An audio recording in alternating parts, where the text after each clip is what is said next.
હા, અને પછી પાવડો લઈને વર્ગા ભાઈ, કારણ કે તવીથાવથી આમાં ભેગું થવાનું હતું ને, એના પછી પાવડેથી ખાપ મારી લાપસી. અને આજ તો ભાઈ મેં કીધું શોર્ટ વિડીયો ટાઈમ કાઢીને આપણે નાખી દેવો છે કે આખો દી હું એક્ટિવિટી હાલે છે. તો મોર્નિંગમાં ભાઈ તમે બધા મિત્રો જોયું હશે કે આપણે ગયા હતા ગાય માતાજીઓ માટે લીલું ભરવા, અને આ છે આપણો આશ્રમ રાજા ધીરજ ફાઉન્ડેશન, જ્યાં એક્સિડન્ટ થયેલા ગાય માતાજીઓને ને બધાને સારવાર મળે છે, અબોલ જીવોને, અને નિરાધાર પ્રભુજીઓ જે રોડ ઉપર રહે છે એને આશરો અને દવા ને ભાઈ જે કાંઈ થાય આ બધા મિત્રોની મદદથી હાલે છે. હું ભાઈ લીલાની રિક્ષા ભરતો આવ્યો હતો ને ગાડી ગઈ હતી આપણી ગામમાં ડૂચો ભરવા માટે, અને પછી હું અહીંયા બધાના નિરીક્ષણ કરવા માટે પહોંચી ગયો કે ક્યાં જીવને શું તકલીફ છે ને એને કઈ દવાની જરૂરિયાત છે.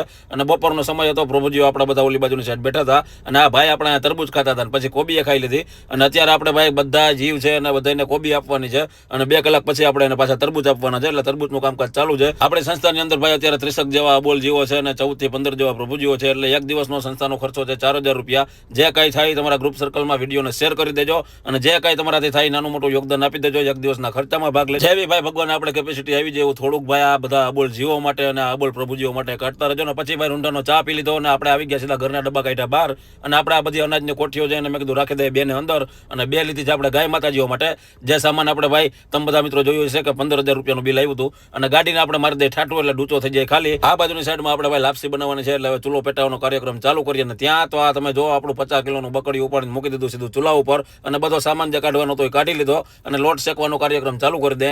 1 થી 2 કલાક જેવો સમય ભાઈ લોટ ધીરે ધીરે શેકતા આપણે થયો. હા ને ભાઈ પછી આપણે ધીરે લોટ શેકવાનો કાર્યક્રમ ચાલુ હતો, અને તમે બધા મિત્રો વિડીયોમાં જોયું હોય છે કે આપણે ભાઈ લોટ શેકીને લાપસી ગાય માતાજીઓની બનાવતા હતા, ને ભાઈ એકદમ ફૂલ ગરમી થતી હતી અંદરની સાઈડ. અને ભાઈ બીજી બાજુ સમય થઈ ગયો તો આપણે માતાજીઓને બધાને તરબૂચ ખવડાવવાનો, એટલે તરબૂચ ભાઈ આપણા કટિંગ થઈને ઓકે થઈ ગયા હતા. એક રાઉન્ડ ભાઈ તરબૂચનો મારી દે એટલે બધાને પાછી ફૂલ એનર્જી આવી જાય. આ બધા ભાઈ રોડ ઉપર રખડતા એવા જીવ છે જેનું એક્સિડન્ટ થયેલું છે ને જેને કંઈક ને કંઈક તકલીફ છે. અને ભાઈ જેટલા પણ મારા મિત્રો આ વિડીયોને જોવે છે બધાને નમ્ર વિનંતી છે કે વિડીયોને તમારા તમામ ગ્રુપની અંદર શેર કરી દેજો, જેથી કરીને અમને થોડો ઘણો સહયોગ અને સપોર્ટ મળી શકે. ખાસ કરીને ફોલો કરી દેજો, ફોલો કરવાનું ભૂલતા નહીં. તમારું ભાઈ એક ફોલો, એક લાઈક ને એક કમેન્ટ પણ અમારા માટે એક સહયોગ જ છે. અને ભાઈ આ બાજુની સાઈડ તમે જોવો, પછી આપણે લાપસીમાં તવીથો માન હાલતો હતો, લાલો આવી ગયો તો લાપસી ખાવા, પણ મેં કીધું જારો હવે પેલા પાવડાની આપણે મદદ લેવી જોઈએ. 1 કલાક ભાઈ ફૂલે ફૂલ આપણે લાપસી પકાવી, અને પછી ભાણેજને કીધું કે હવે ઉતારો બકડ્યું. પણ આ તમે જો 50 કિલો બકડિયાનું વજન ને અંદર 100 કિલો માલ બીજો. હા ભાઈ ખાલી બકડિયું ચડાવવા ઉતારવામાં પરસો વરી જાય તો ભરેલું બકડિયું છે. એમાં તો ઓફકોર્સ ભાઈ આમાં 4 જણા જોયા, પણ આપણે 2 મટીઓ હતા ને ઉપાડીને નીચે ઉતારી લીધું. ને પછી આપણા મિત્ર આવી ગયા, એને પેલા લાલાને આપી દીધી લાપસી કે ભાઈ મુહૂર્ત તું કરી દે.